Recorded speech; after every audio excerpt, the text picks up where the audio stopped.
Salam saudaraku, berjumpa kembali dalam program Jalan Kehidupan. Kali ini dalam segmen Sapa Jemaat di Rumah, saya mengajak kita semua untuk bersaat teduh. Mari kita berdoa. Tuhan, kami bersyukur untuk anugerah-Mu yang luar biasa, dan kami rindu senantiasa berjalan di dalam kehendak dan rencana-Mu. Oleh sebab itu, biarlah firman-Mu yang akan menuntun kami supaya kami berjalan di dalam trek yang Tuhan telah tetapkan. Berfirmanlah, kami siap diberkati dalam nama Yesus. Haleluya. Amin. Firman Tuhan kali ini terambil dari 2 Korintus 8 ayat 9.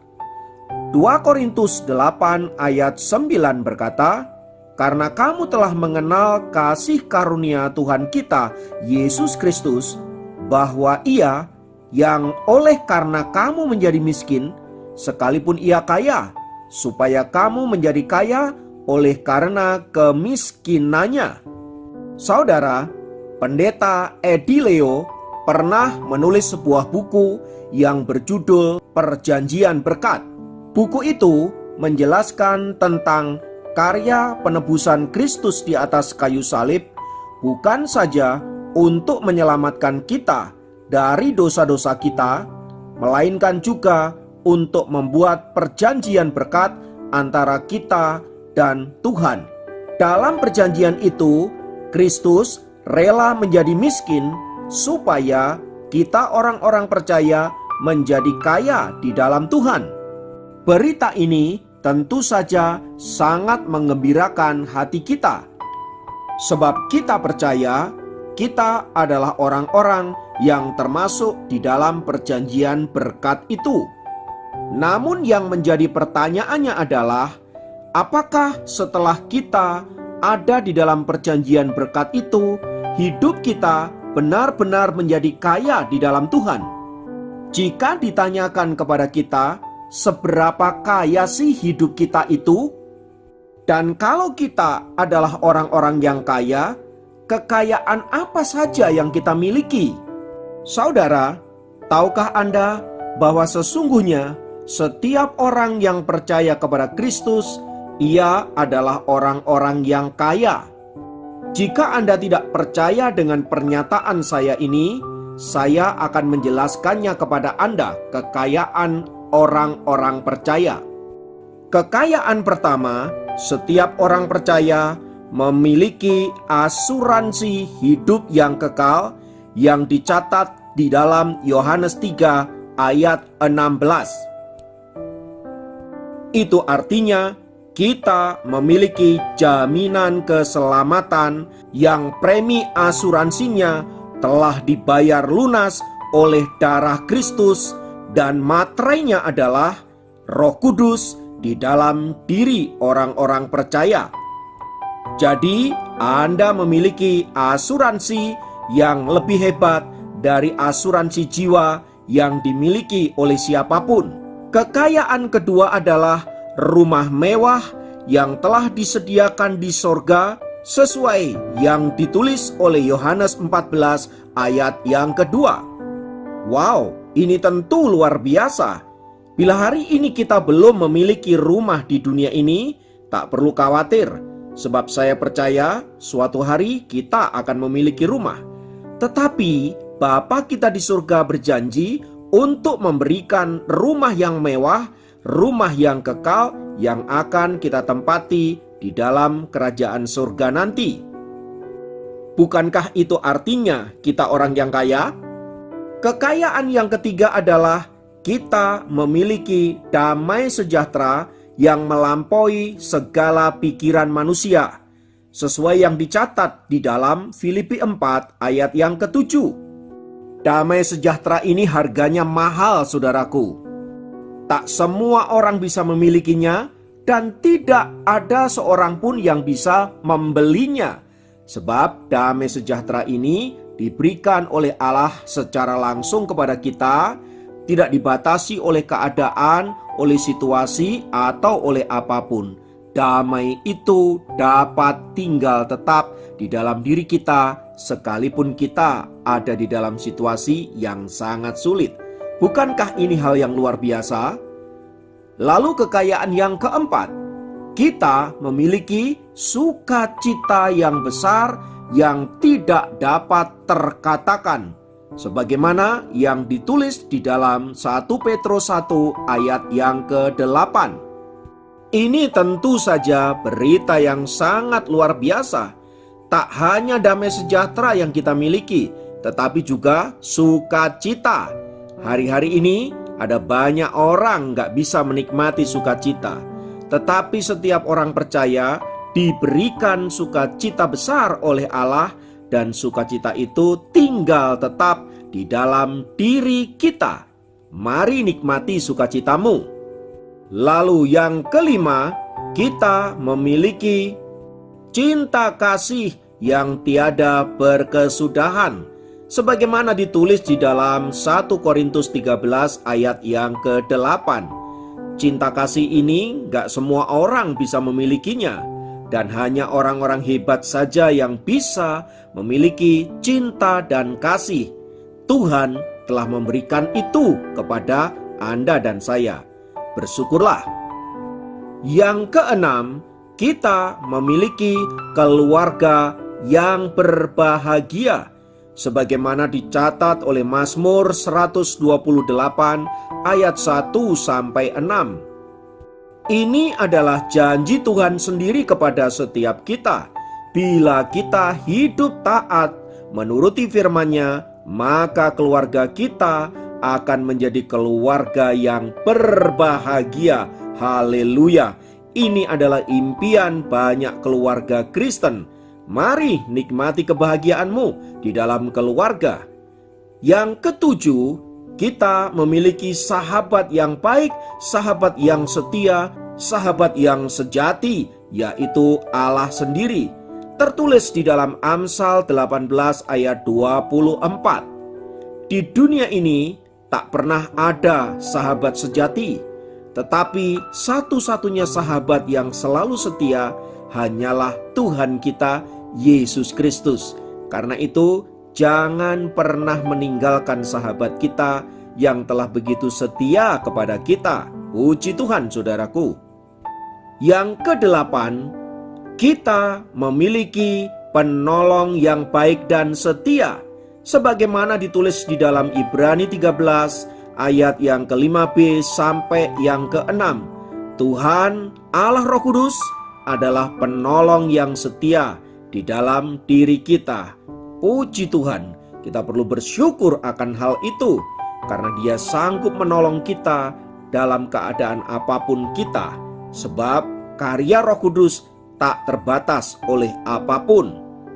Dan yang terakhir yang tidak boleh dilupakan adalah kita memiliki mahkota kehidupan yang abadi, sebagaimana tercatat di dalam Yakobus 1 ayat yang ke-12. Wow, mahkota kehidupan yang abadi. Siapa yang bisa memiliki itu? Kecuali mereka orang-orang yang percaya kepada Kristus dan hidup mentaati firman-Nya, serta berlaku setia selama kita hidup di dunia ini. Inilah harta yang kita miliki. Inilah kekayaan yang kita miliki. Dan bila selama ini Anda tidak tahu seberapa kayanya Anda, mulai hari ini mari hitung-hitung kekayaan Anda. Maka Anda akan bersyukur dan bersukacita tiada habis-habisnya. Betapa kayanya kita di dalam Tuhan. Mungkin secara duniawi kita orang yang biasa-biasa saja. Tetapi ingat saudaraku, bahwa hidup kita di dunia ini ada batasnya, ada waktunya. Tetapi kehidupan kita setelah kematian itulah kehidupan yang kekal untuk selama-lamanya. Tak ada batasan waktunya. Disitulah kekayaan-kekayaan yang Tuhan janjikan itu akan kita nikmati. Kiranya firman Tuhan ini terus mengingatkan kita, sehingga kita menjadi anak-anak Tuhan yang setia, karena janji Tuhan, telah dinyatakan bagi setiap kita. Mari kita berdoa. Terima kasih Tuhan untuk janji kebenaran firman-Mu. Biarlah ini menjadi pegangan dalam hidup kami. Dalam menjalani hari-hari yang berat, kami boleh senantiasa mengingat akan firman-Mu.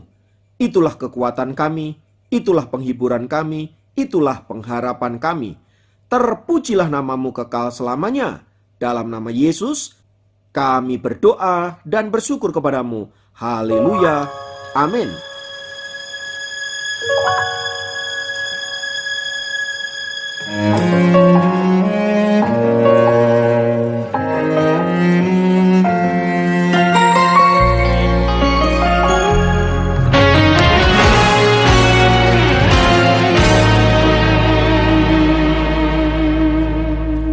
Semusim berlalu, namun Kau selalu peliharaku. Kasih dan setiamu tak pernah layu di hidupku.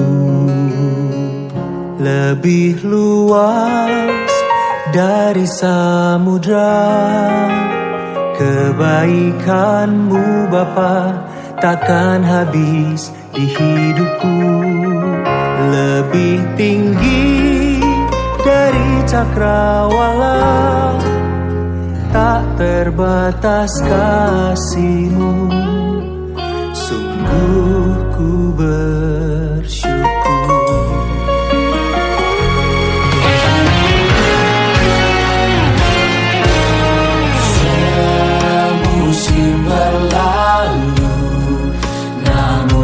Selalu peliharaku.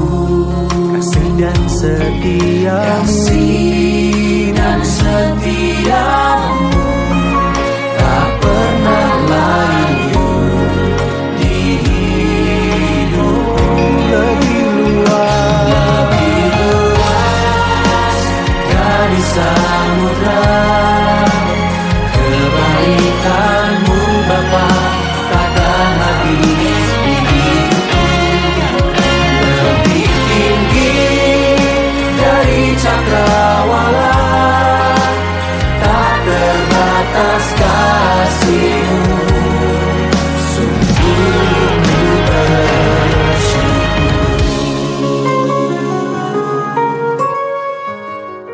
Sungguh kasih setia Tuhan tidak terbatas. Kuasa-Mu selalu ada dalam hidup kami. Oh, terima kasih Tuhan.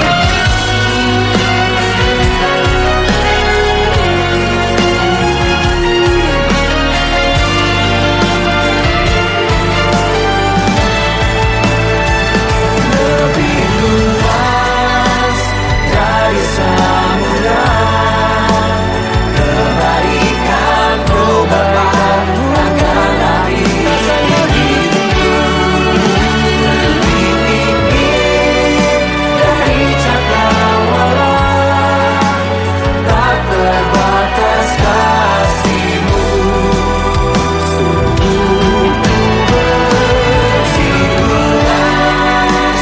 Dari samudra, kebaikan-Mu Bapa takkan habis di hidupku. Lebih tinggi dari cakrawala, tak terbatas kasih-Mu. Sungguh ku bersyukur. Tak terbatas kasih-Mu. Sungguh ku bersyukur.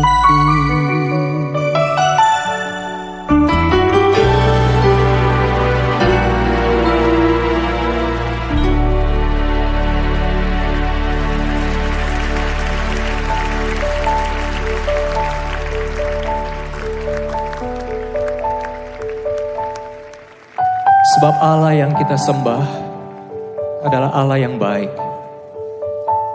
Allah yang sekali-sekali tidak pernah meninggalkan dan membiarkan kita.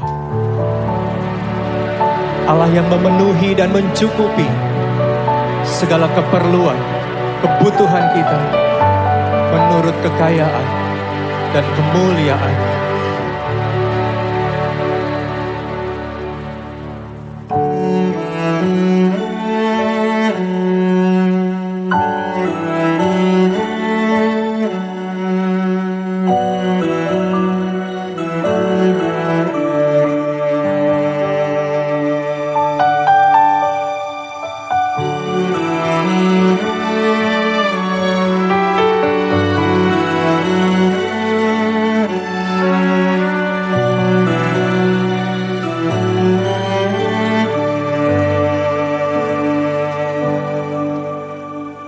Tuhan penuhi kebutuhanku menurut kekayaan-Nya. Tuhan cukup